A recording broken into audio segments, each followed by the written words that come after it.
Welcome to the Lessons of Vietnam. This is Bill Dixon, President of North Carolina Vietnam Veterans, and as always, I have with me tonight my co-host, Bob Matthews. Welcome to the show again. As I said, this is the month of November. Time to be thankful. A lot going on during November in the course of the Vietnam. Bob, what do you? We just got back from. We just got back from Eastern Alamance in Texas and to St. Louis. So it's been a busy month for us. And talk a little bit about, if you would, the trip to Texas. And, of course, we talked about last show a little bit about Ron's play and so forth, and which was a big success. Sure. And tell us a little bit about the Texas trip. Well, the big thing for me in the Texas trip, I was honored to be a guest along with the boys in the band as we took the play and the wall to Texas. But we had a unique opportunity to talk to the faculty there, and it gives you a different perspective when you teach most of your career on the East Coast, whether it's Pennsylvania or North Carolina. And you go to the Southwest, and then you go to St. Louis, and you go to the Midwest.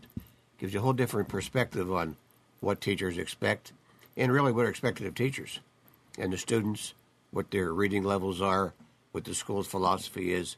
I was very impressed, first with Texas, because the interest level there, and I think a little bit had to do, of course, with us coming to honor Nick Rowe, our fun comrade, but just more than that was the interest level of the faculty, the administration, the news media, the whole valley. They treated us like we were like missionaries, bringing a story to them in depth that they needed to hear about. And we were able to deliver 5 of us went, as you well know from last week's show. And we came back with a very, very good feeling that the lessons of Vietnam that has been so successful being taught in North Carolina will be implemented and taught in McAllen, Texas, and the whole valley. It's been sponsored, funded, and it's on its way. So for all the Vietnam veterans that helped us put this course around the country, we have another log on the fire. Bill, I was very pleased. I think you sat in on the meetings. Were you very pleased? Extremely. The teachers, the administration, as you said, the whole county administration was very interested in the course. We basically gave them 4 different things. We were there with the wall, Ron's play about the wall, which we'll talk about more as we go along. The personal printouts we were able to do, giving people information about the names on the wall as well as the educational stuff.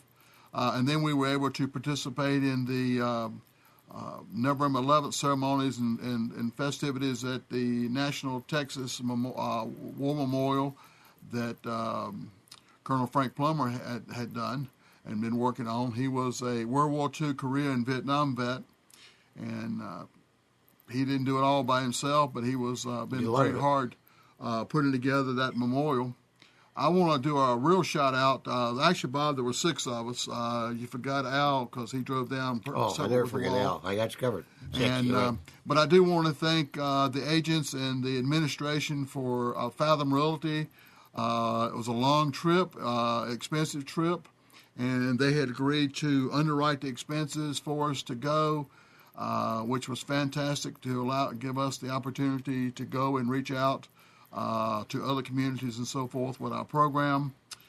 We could not have been treated better than the good folks of Texas and the Rio Grande Valley. Then we came back and rested a few days. We drove that 29 hours straight through to get back for the show last week. I'm still not certain I'm recovered from that. And then we last weekend we went to St. Louis, Missouri for the National Social Studies Convention. And you and I were there and made a presentation to the teachers and so forth. And tell us a little bit about how that came across. And one of the things I want you to talk about also is we met a man who wrote a book on how to teach Vietnam, but he had never been to Vietnam, which we found was interesting.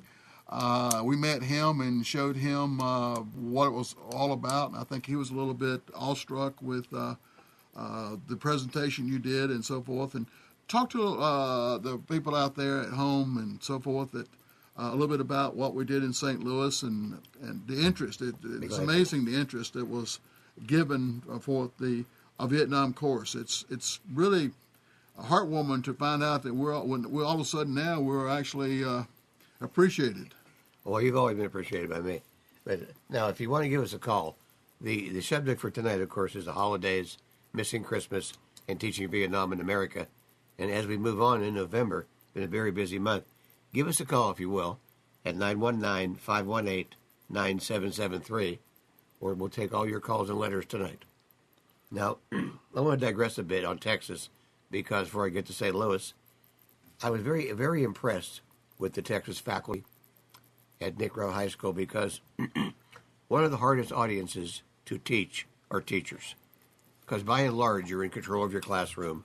You have a little bit of, you own your territory, you might say. You don't want anyone coming in there and taking over your stage. These faculty members and these teachers pulled each of us aside and picked our brain. How do you do this? What if this comes up? And we were somehow equipped to answer all of their questions. And we think we gave them a nice blueprint. Of course, you can't tell them how to teach. You give them many avenues to go down, and they pursue them like our teachers did in Wake County. Once you give them a blueprint, then they put their own fingerprints on it. They mold it to their school system, their wants and their needs. But, excuse me, when we left McAllen, Texas, we felt very strong. And one of Ron Harris is the author of the play. One of his goals of going down there, other than to show his play and how it works, was to implement the course, because Ron's one of the founding members of Lessons of Vietnam. So all of us were very pleased, as Bill mentioned, with the reception, with how we were treated, and the plus of we were funded to go down there. We would have went on our own anyway, which we planned to do. But it always makes you feel a little bit better if someone says, thank you, let me pay your expenses. You breathe a little easier, and you have that second cup of coffee, if you know what I mean. Now, getting to St. Louis. Last year, Bill Dixon, Joe Harsh, and myself went to the National Convention in Seattle, Washington. And we talked to a full room of teachers, and we were impressed, but nothing like St. Louis. When we got to the Midwest, we were featured in a room that sat about 90 chairs. We had enough handouts and information for the teachers. 105 came. It was wall to wall, and the questions were wonderful. These were teachers that wanted to do three things. They first wanted to know if it was possible to teach Vietnam in the social studies curriculum for more than a day in May. How we went about putting together a comprehensive course, which they wanted to do. The second thing they wanted to do was how to use the movies in the classroom, how to incorporate the veterans community as an asset in their school systems. It's some of the things we've proven in this area of the country, in North Carolina, especially in Wake County, that all of these can be achieved.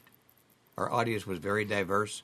We had teachers, we had wives of veterans, all kinds of people came to St. Louis, and we talked for about 2 hours, a lot before, a lot after, and out on the floor about our course. And we think we made some headway in St. Louis. Now, I'm going to talk a little bit about Mr. Tully in a minute, but Bill, what was your impression of the questions, the Q&A session we did? Obviously, from the questions that they had put some thought into it, it was not just something they appeared. We had a lot of people who came by before we did our presentation, said they couldn't could they have the information. But obviously, the people who were there and had questions had put some thought in their questions. And as we talked, they thought of other questions, and so there were very good questions. And I think they asked questions that helped the other teachers in the room, sure, and so forth. So, well, one of the things a lot of teachers have a tendency not to do is they rarely say, I don't know. And if you are willing to take on the curriculum of Vietnam and teach it to high school kids today with the internet at their fingertips and with so much information out there, you really can't know everything. You have to be willing to say, I don't know. You have to be willing to maybe listen to someone who has taken maybe a problem and solved it and then put it into your school system. Very interesting question was, and Bill brought this up in a thing, was how to use the in-house field trip with the movie. You want to go into that, please? Well, I got the idea from you and when you were teaching. Right now, with the situation like it is, it's hard to make field trips. If you're out in the Midwest someplace, it's kind of hard to take the students to the wall in Washington, D.C. So what you do is basically have a field trip right there at school. Take the kids out of all classes for the day.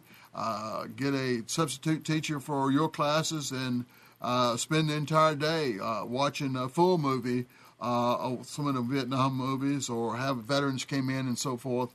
But use that as a field trip. Bring you some have the kids bring some popcorn and some drinks, and go to the auditorium or wherever you can go to get all of them together and watch movies and discuss the wall or Vietnam or whatever is related that you're in, wherever you are in class in Vietnam, and spend that day with the students right there instead of them leaving and going to class.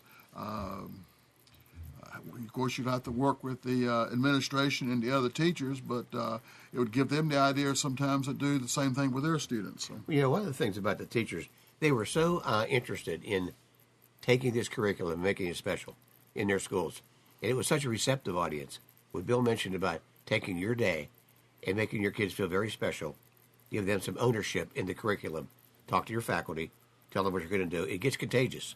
You may not be the most popular teacher on campus right away, but you will be eventually. And what you do is once you get the kids to spend a full day with you and forget the dentist appointments, forget this, forget that, their parents come in the next time.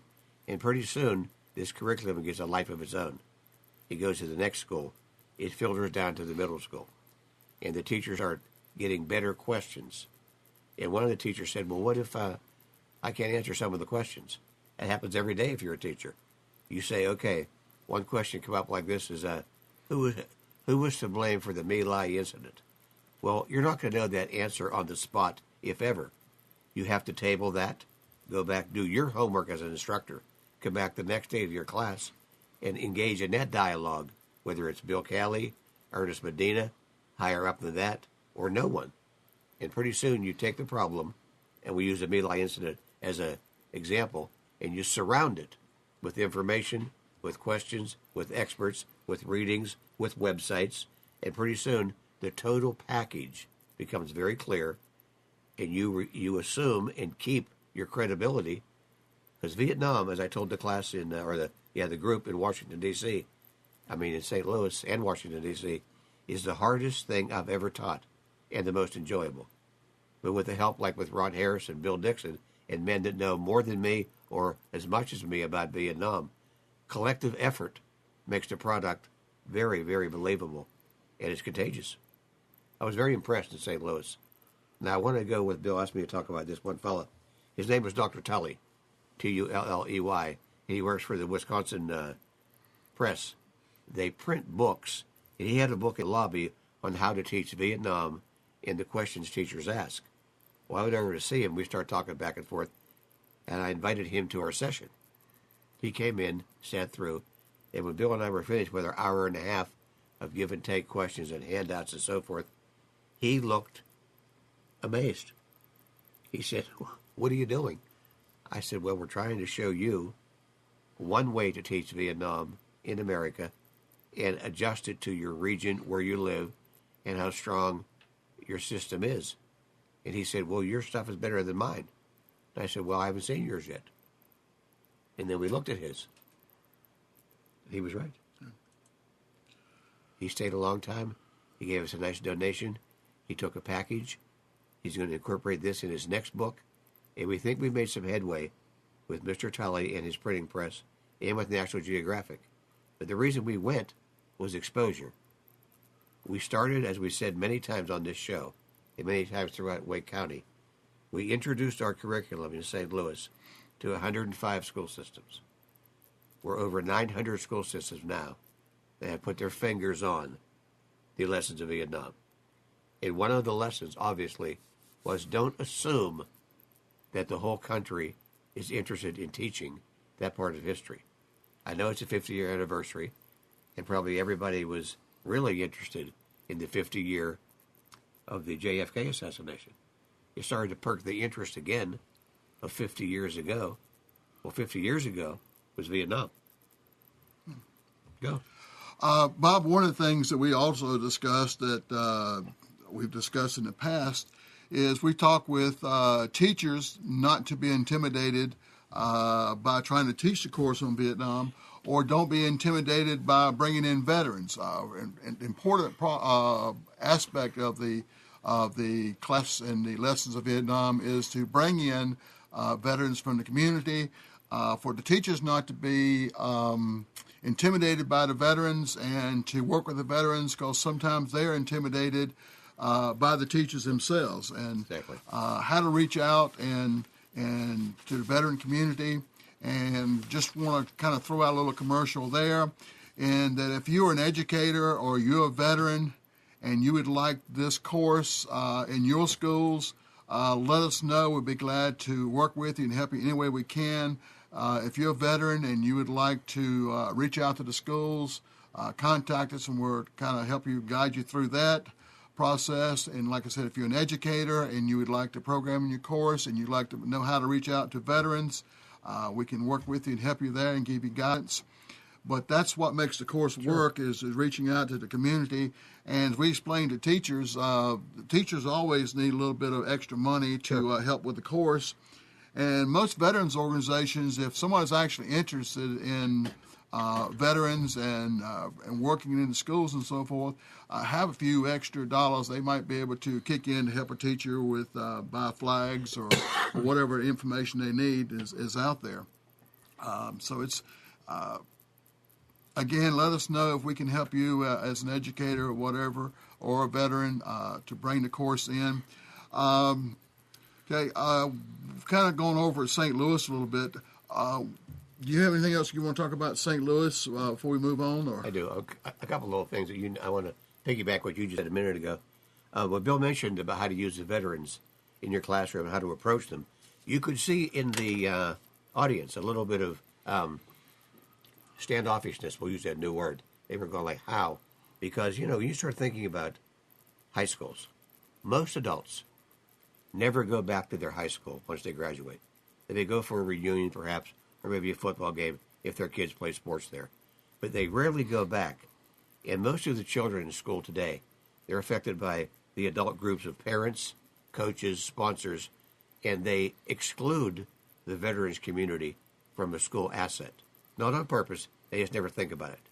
As Bill just mentioned, we told the teachers in St. Louis, what you have to do is pay attention. Go to your local VFW, your local American Legion, and walk in one night, find out when their meeting is, and just walk in and get on the agenda and say, I'll use my name, say, hi, I'm Bob Matthews. We're starting a curriculum on Vietnam in your school system. We'd like some help with some artifacts, memorabilia, whatever you guys can do for me. And we are riding in our country right now a wave of patriotism. The kids are much more attuned to the flag, to the national anthem, and things like this. And so the theme of St. Louis was love your country and live with pride. And we've said this many times. And the kids and the teachers, they use this, and they start to talking about how we could do this in the classroom. And pretty soon, the teacher has a new ally, as Bill mentioned, for funding, for a sounding board, for speakers, parents get involved, and all the stuff we've talked about the last few years about getting the kids back to basics, writing letters, talking, having conversations. One hand washes the other. And this was a great example of a town in the Midwest called St. Louis that hosted the teachers' conference. And when we left there, we felt completely completed. We think we did exactly what we wanted to do, and we've been getting emails back already. Bill and I have 105 emails to answer. Every teacher there wants what we've done here in Wake County to put in Missouri. So, Bill Dixon, job well done. Thank you, sir, Bob, and same to you. Always enjoy listening to you as a teacher talk to teachers. Sometimes talking to teachers is a challenge, but you can relate to them a whole lot. And the fact that you're a Vietnam vet kind of intimidates them a little bit, I think. And, I don't know about that. Yeah, I understand. Yeah. Thank you. All right. that's a little bit about what we've been doing in St. Louis. Some of you may know we also in May of next year, coming up real soon, we're going to be going back to Vietnam, going back to South Vietnam to Dong Ha, which is right on the DMZ. And we're going to be putting in another playground there for 130 autistic children. And right next door is a home for street children. We'll be taking that trip. There is still a few openings if you want to go. Their time is running out. Let us know. We'll be glad to have you come with us. All you got to do is buy your ticket and pay for the stuff that's your trip there. And it's a fantastic trip, educational trip there. Working with the Vietnamese is very rewarding there. So we got that coming up. While we're doing dates, let me give you a couple more dates. If you're a local to the Raleigh area, December 7th, we will be doing our monthly POW MIA ceremony down at the Capitol Building in Raleigh at the memorial there. It's the kickoff for the for Toys for Tots with the Ray Price Harley-Davidson group will be there. If you like motorcycles, that's the place to be. There'll probably be 300 or 400 motorcycles there for the ceremony as the guest readers and so forth. On December 15th, which is a Sunday evening at 6 o'clock, we'll be have our annual candle lighting ceremony. It's a very moving ceremony. We would light a candle for the 41 who's still missing in action. That's a good opportunity to come out and meet some vets and a little bit of find out what we're doing. Then January 5th, we have a regular monthly POW ceremony. I'd like for you to come out and be a guest, a name reader sometime.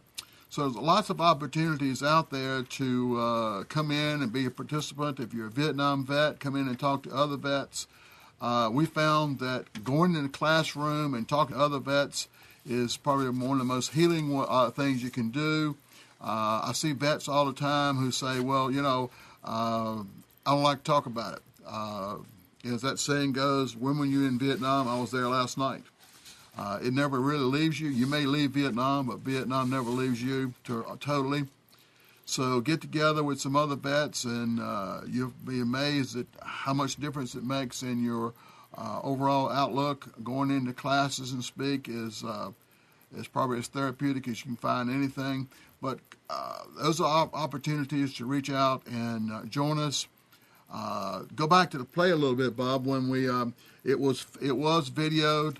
They're in the process of editing it now. Once we get the video, we're going to be having a mass showing, which will invite everybody who's close by, or if we're not close by, you can still drive in. We're going to have a special viewing party of the play. It's worth a couple hours drive to see it, but we'll have more information about that. And one of the things we were talking about right now, you started a book a long time ago called We Miss Christmas. I did.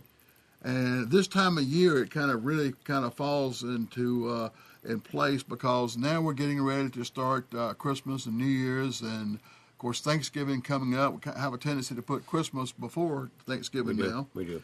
I know Raleigh had its Christmas parade last week, and you want to talk a little bit about the book and what brought it about? And well, what the name of the book is We All Miss Christmas, and the title is, of course, twofold. It doesn't mean we, meaning the soldiers. It meant everybody connect with your family. People set a place setting. They tilt a chair. You're not there. And you miss Christmas. You come back, you try to make up for it, but you know you can't. But people at home miss you, and you miss them. So my book was basically, and is ongoing. The book is about 12 soldiers and what Christmas meant to them, how they dealt with missing it, how they put it in its place, and how they came home and made sure they never miss another Christmas. And it's ongoing. I've done 10 of the 12 interviews. I have 2 to go. I don't know when the book will ever see print, but it may one day. But this time of year, it makes you harken back a little bit, and it resonates when you watch the news today with soldiers coming home, the men and women serving our country in foreign lands, and you feel for them because you've been there. and you talk to the kids about serving their country and doing a little more what's expected of them to make this country as great as it is. And the holidays bring it home when you huddle close with your family on a cold night and you give thanks for everything you have and everything other people have lost. And it makes you feel pretty good about things. As we go around the country, as Bill said, and going to Vietnam in May, we have built up quite a reputation. It's kind of like the Band of Brothers with a story we're telling. And all of a sudden, on the 50th anniversary, everybody wants to hear it. Well, you know, Bob, I think about where I was. As like you, I was married when I went to Vietnam. And it's a lonely time because Christmas and Thanksgiving, as well as birthdays and anniversaries and so forth, without the one you love, is a lonely time to be in a place like Vietnam on that Christmas night and Christmas morning when you get up and there are no presents or no tree or whatever, and especially if you're out in the field, that's a tough, lonely time to experience it. And everybody who went to Vietnam and the people today, if you see a veteran out there, tell them Happy Thanksgiving, Merry Christmas, or whatever. Just remember that not only are they out there missing Christmas with their family, but Thanksgiving and their birthday and Easter and all those special days.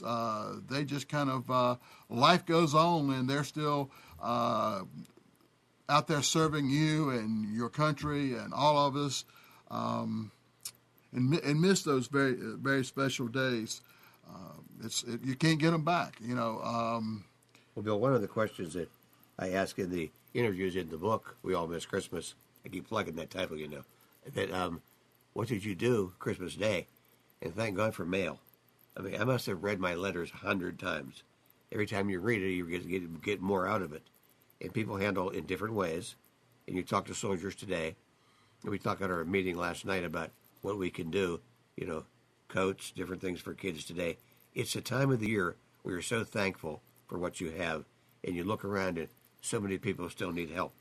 You can do so many good things if you want to. And I think most of the veterans want to, and most of the veterans lead the way in this. This time of year is a great time to be out there doing things for other people. Well, you know, I remember Thanksgiving Day, 1967, almost like it was yesterday. I'll see the picture. You know, I had my Thanksgiving dinner where a lot of families were sitting down to a nice turkey and cranberry and stuffing and pumpkin pie and so forth. But my Thanksgiving dinner was sea rations out in the jungles of Vietnam with a couple snakes and some leeches. My sea rations were, actually I had turkey, but it was turkey sea rations. The sea rations were done for World War II in Korea. We got the leftovers. They were so good. And, well, it was better than a poke in the eye as far as good, but not exactly what I had in mind for a Thanksgiving Day, but I do very well remember that day, and I remember Christmas and getting up, and I actually had a little tree. My wife sent me a little artificial tree, so I had a little tree there for Christmas, and but it still wasn't the same as being home for Christmas and so forth. And I was there for our anniversary. I missed my birthday. I missed my wife's birthday, and Mom and Dad's birthday, and my brother's birthday. Missed a whole lot of things. You missed a calendar year. Yeah, and the thing about it is they kept growing, and my brother got older and bigger, and he was 10 years younger than me, and a lot of changes while you were gone like that. So remember that as you're coming up, and tomorrow as you're sitting down for your Thanksgiving meal, take an opportunity to thank those people who are out there who are missing their Thanksgiving and is going to miss their Christmas and so forth. Serving our country, as I said, and some of the other things we're being doing, and as far as the Vietnam lessons of Vietnam course and so forth, is we did have a teacher supposed to be with us tonight, but conflict, so he's going to be with us on our next show. He's one of our early on teachers, legend. super teacher. We've had some interesting trips to Vietnam with him. I mean, not to Vietnam, but to D.C. with his students and so forth. When we do go back to Vietnam, what we're going to be doing is working with some of the local high schools, taking in some envelopes to the students in Vietnam. If you would tell the audience out there a little bit about the packets and what we do with them and how the students are involved and so forth. I'd love to. We started this on our first Bridgeback trip 3 years ago. We call it the fact that the Bridgeback came out of this, the name. It's an international pen pal project. And today all the schools, pretty much all the schools, want a school-wide project where they can get involved in the community, get the parents involved, get the kids involved, get a little flow back and forth. So we decided to offer to the students at the schools that wanted to. In fact, this year we have Eastern Alamance High School, Cary High School, and Athens, as Bill just mentioned, where the legendary Jim Baum teaches, which will be our guest next week. All these kids are putting together a little envelope, about a 5x8 brown envelope of who they are and what they stand for, little mementos. We will carry those to a high school in Vietnam when we go back in May. And they will then have a pen pal back here. My granddaughters, Libby and Tori both, and my grandson Cooper will have a pen pal this year. They'll be going back and forth on Facebook, and we're trying to bridge the gap between countries and generations to understand history a little more, and truthfully the bridge back. And we did it last time. Before we got back and landed at RDU, the students in Vietnam who speak fluent English were already emailing the kids back here. So it's a very nice project. The schools are all involved in it. We've got probably over 200 students doing this. It's a real nice thing to do, and it's not on the computer. It's hands-on, and the students are doing something that the teachers at St. Louis were amazed at. They're actually writing a handwritten letter to a student in Vietnam. And they told me in St. Louis they're fairly sure none of their students have ever received or written a handwritten letter. It's a skill out of the past. We like to live in the past. We're still stuck in the 60s, but that's fine. It was very comfortable there. Yeah.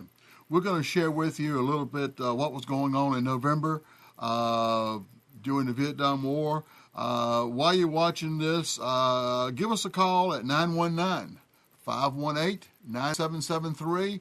Give us your comments, questions, observation, whatever you would like to do. Tell us how bad we're doing or how crazy we are or whatever you want to ask a question. Just give us a call and let's talk. If you're a Vietnam vet, let's talk about what you did in Vietnam and your year you were there. If you're interested in the class, just give us let's talk about that or whatever you want. As you watch this, get on the phone and give us a call. Thank you.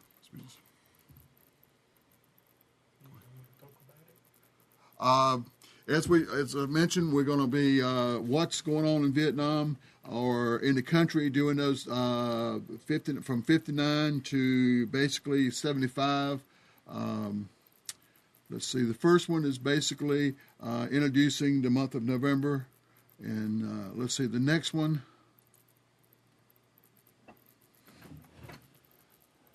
In 1965, November 8th, I got to meet some of the guys with the Battle of Hump on the 173rd Airborne.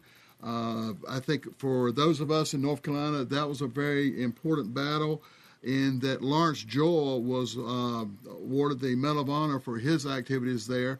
If you've heard the song November 8th by Big and Rich, the song was written by Niles Harris, who was one of the people that was saved by Lawrence Joel. Lawrence Joel was the first living black man since the Spanish-American War to receive the United States Medal of Honor for the people he saved there. The 173rd that was there fought over 1,200 VC. There were 48 Americans killed in that battle. A lot of people saw the movie We Were Soldiers Once and Young in the Battle of Ia Drang, but the people who were involved in Operation Humpville. Their battle was just as big. This is a picture of Lawrence Joel. He grew up very poor in Winston-Salem. He actually was raised by neighbors. If you've been to a basketball game, you probably went to see Joel Coliseum. And after that, we have the information about the Battle of Ao Drang Valley. If you saw the movie, We Were Soldiers Once and Young. You have to excuse the way it shows. It looks like it, for some reason, it covered over each other. Yeah, a little bit there. It wasn't that way when I put it together, but there's a lot of information there. That's when the landing zone, Albany, there were 2 Medal of Honors out of that battle. One of them was to Joe Marm, who actually lives here in North Carolina in Fremont. The funny thing about it is, with Joe, he's not in the movie. And then sometime later, recently, Bruce Crandall, who was one of the helicopter pilots, was ordered the Medal of Honor. The code name was Operation Silver Bayonet, and it goes into quite an interesting story. If you get a chance to read the book or watch the movie, do it. And after that, the soldiers who came in to take the place of the men who fought the Ao Drang Valley battle, they came in to take the place, and then someone decided that instead of having the helicopters to take them out, they'd march them out. The only problem is where they were stretched out over 5 miles, and they were ambushed, and 155 Americans were killed and 124 wounded. It was slaughtered. It was basically slaughter because they were small groups, 3 or 4 of them together. And then November 27th in Washington, right after that battle, there were 35,000 circled the White House to protest the war. And after visiting Vietnam, Defense Secretary Robert McNamara tells the American people that there'll be, on a monthly basis, that the body count for Americans will be going up. November 7th, the Defense Secretary Robert McNamara is confronted by students at Harvard, where he was a professor at before. And then the New York Times reports that 40% of U.S. economic aid sent to Saigon was either stolen and then sold on the black market. And being as I was close to Saigon and got into Saigon, I would have to agree to that, because you could buy off the black market. If you couldn't get a uniform from Supply, all you had to do is go down to the black market and you buy fatigues or just about anything you needed off the black market. It was easier to buy it from them than it was sometimes to get Supply to give it to you. Also at that time, U.S. destroyers sank or damaged a bunch of common supply barges off the coast of Vietnam. We don't think about barges so much, but they had off the coast, they were shipping with barges, which we kind of did away with. And October 28th and November 3rd through November 3rd was the Battle of Loc Ninh, street to house fighting and so forth. And then November 3rd, they had the Battle of Dak To, which was also a very big battle. It was probably one of the longest running battles of the war. 19 days. Usually it was a battle that may last 15 minutes to 2 or 3 hours to maybe a day or two, but this one went on for 19 days. Men of the 173rd were fighting over 6,000 troops. We lost 192 of our soldiers during that battle. During November 11th, President Johnson makes another peace overture to Hanoi, but Hanoi says no. So they keep arguing about the size of the table. I think one of the problems we had after Tet, where the public opinion turned to us, was on November 17th, after a briefing by General Westmoreland, President Johnson got up in front of the people and said, "Hey, we're winning." And then when Tet came along and the uprising and so forth, and the people said, "Well, if we're winning, how come they able to put on this offense and so forth?" So I think that's where everybody thought maybe that somebody was lying to them, the public. Well, I think Lyndon Johnson and William Westmoreland lost a lot of credibility with the American people because for a while, during the Vietnam years, as we mentioned before, the growth of the media, you believed your leadership. You believed they were taking you down the right path. After Tet, after Johnson, after Westmoreland, people started to be skeptical. They started asking harder questions, and there were no answers. Yeah.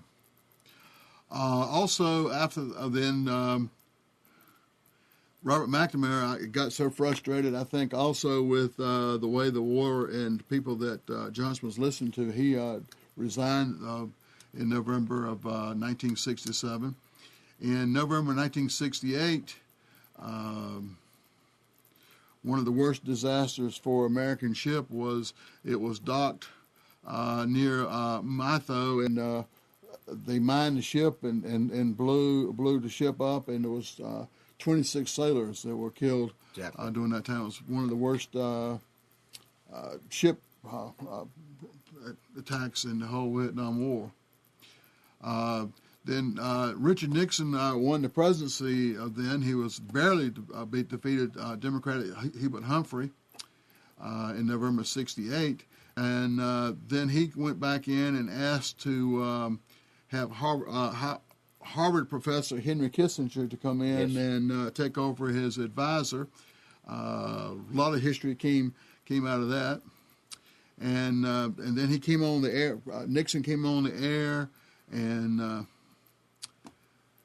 kind of started a new thing when he started talking about the silent majority. Yes, he did. You know, that was kind of the catchword there for a while, and it's still used quite a bit. It is. That most of the majority of the people are have opinions and so forth, but they don't say a whole lot about it. They're silent about it. They still are. And that's what he was saying, that he wanted them to support him and his efforts and so forth. Do you have anything you want to? Well, Richard Nixon, when he was elected, he certainly made no bones about this.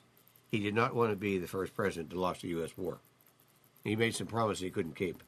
Because Richard Nixon, as much as he was a popular president during this time and probably a wonderful diplomat, did not have control of Congress.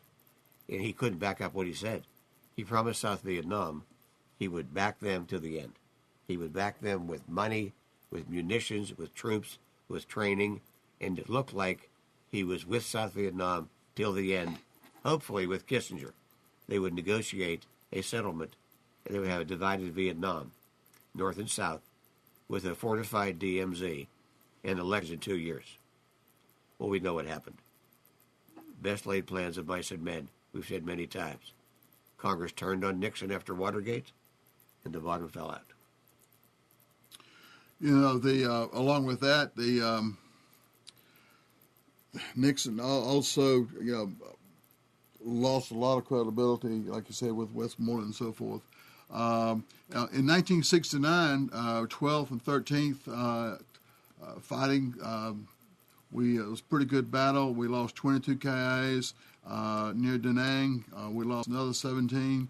The war was very intense in 68, 69.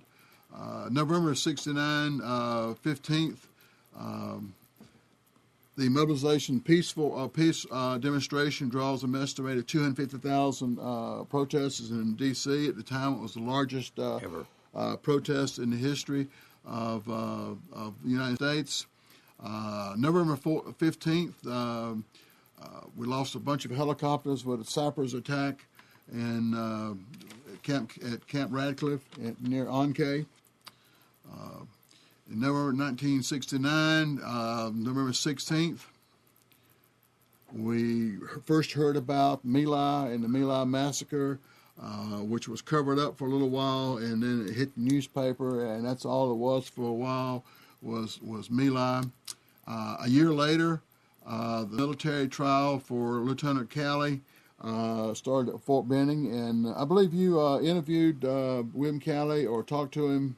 Well, let me tell you that story is when we started to get to the nitty-gritty of this course, I mentioned before about some of the questions the students would ask would astound you because they asked great questions like you asked them to.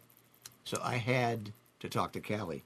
So I ran him down, and he, of course, as you mentioned, he was found guilty. He was court-martialed for My Lai, and he was put on house arrest at Fort Benning, Georgia.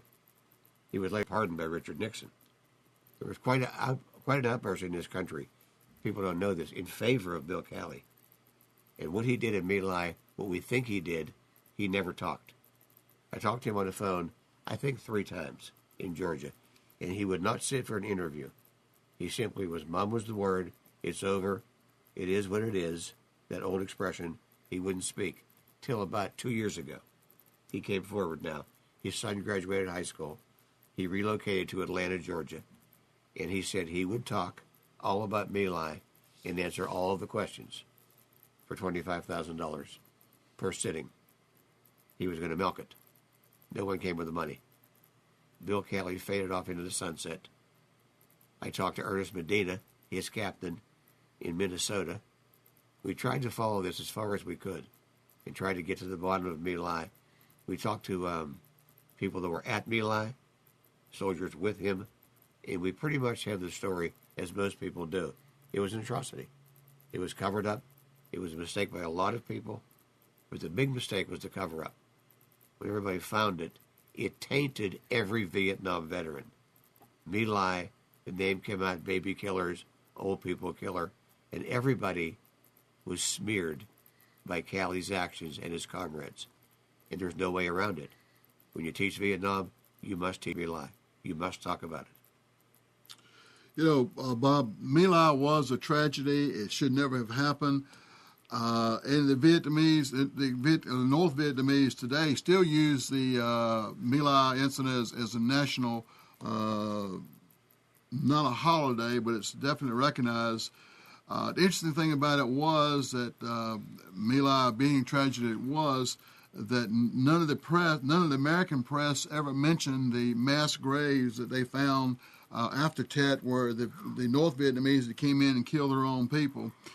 Doesn't justify what happened at My Lai, but it's amazing that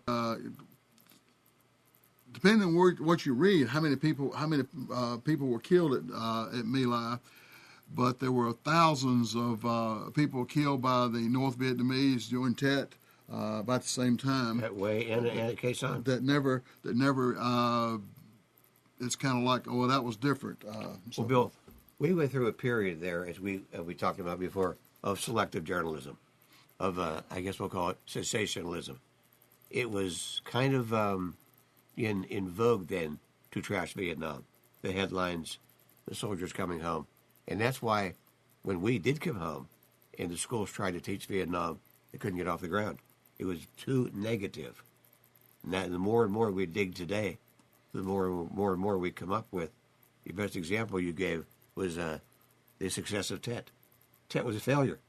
It was a complete failure of the Viet Cong. Never were the same after that. But to this day, teachers said Tet turned to war. Tet didn't know Tet turned to war at all. They must tell the truth. But that's why when we went to St. Louis and we talked to the people in Texas, they asked the questions like this: how do you teach My Lai? Well, my answer was simple. You teach the truth. You tell all you know, and you look up all you can, and you always teach the truth. It'll set you free. Yeah.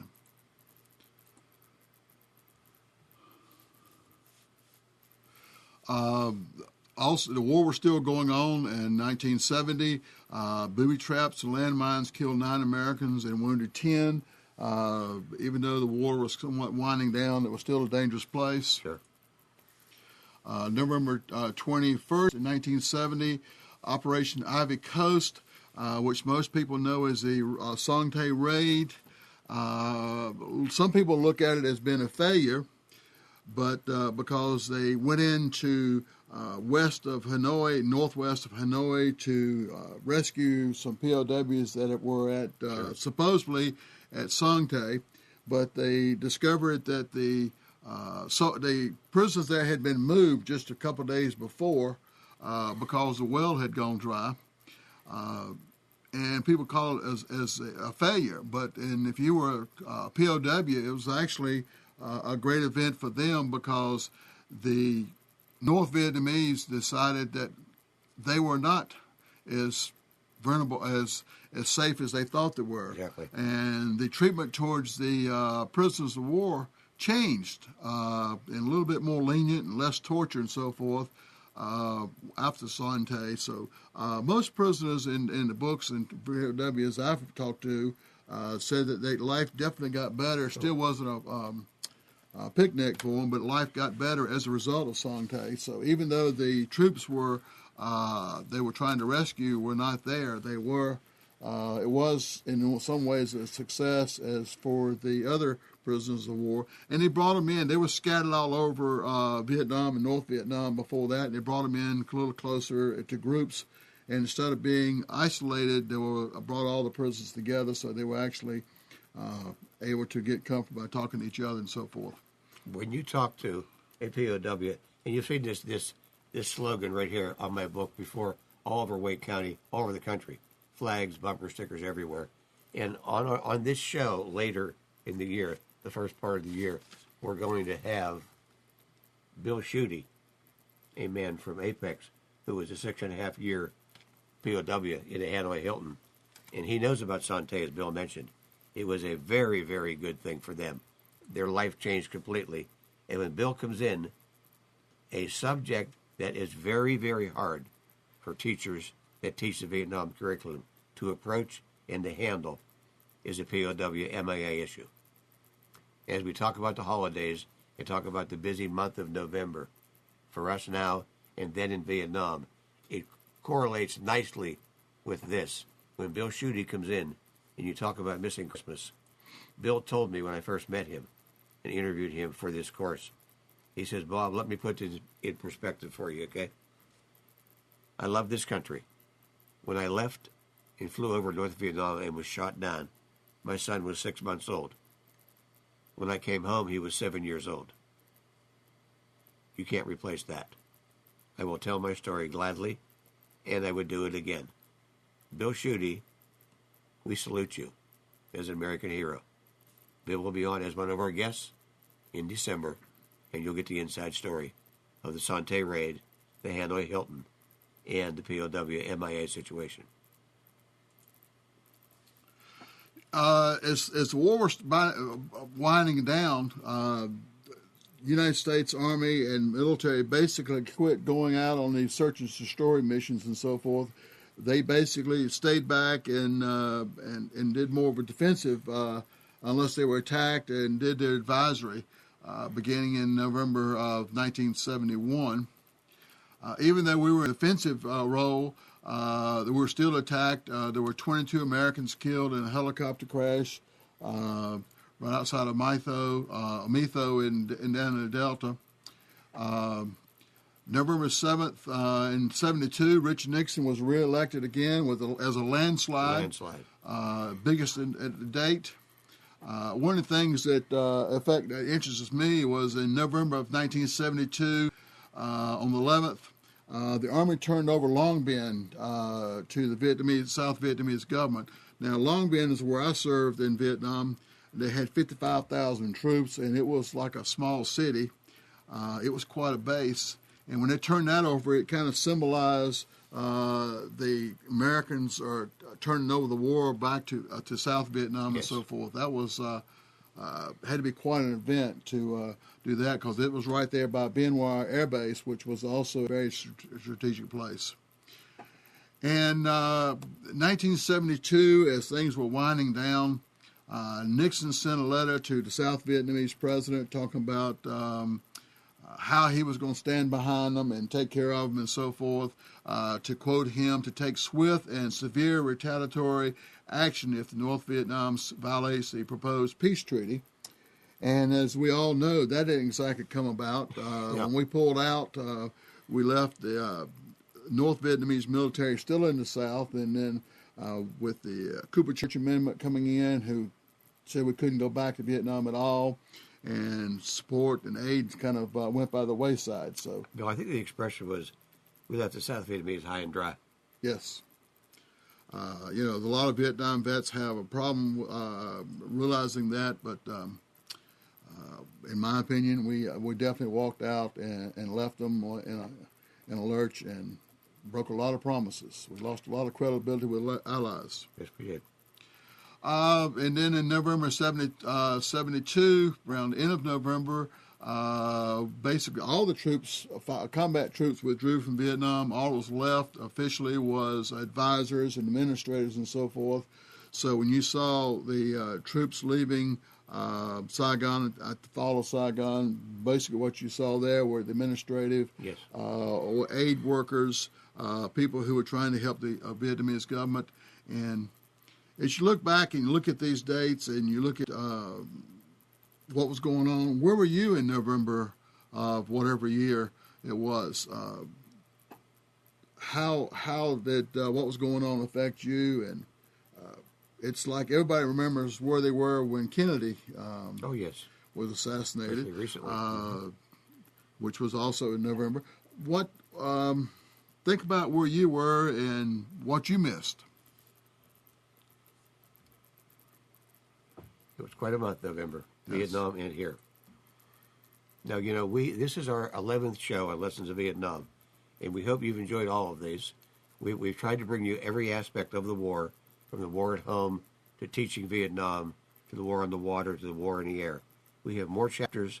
We're now going to concentrate in the new year on individuals, like I mentioned, Bill Schuette, some of our high-profile individuals that look back with a great deal of expertise and break it down into a believable and a usable part of the future curriculum.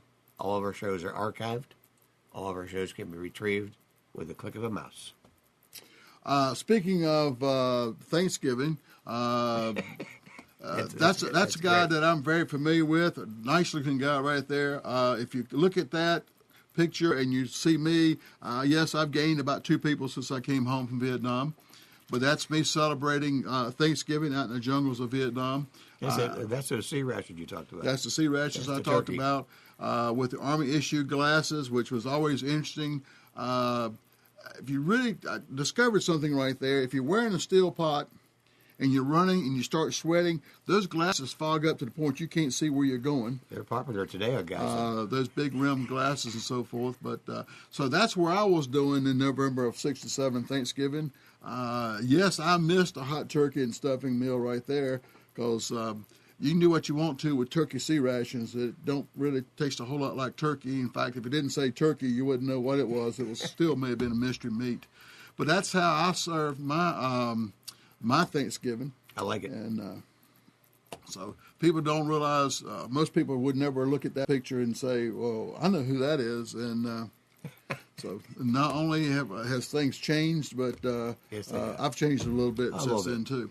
Well, we're about to run out of time. Again, we appreciate you. It locked. It crashed. Oh, okay. Have a nice evening. That picture crashed. Let me see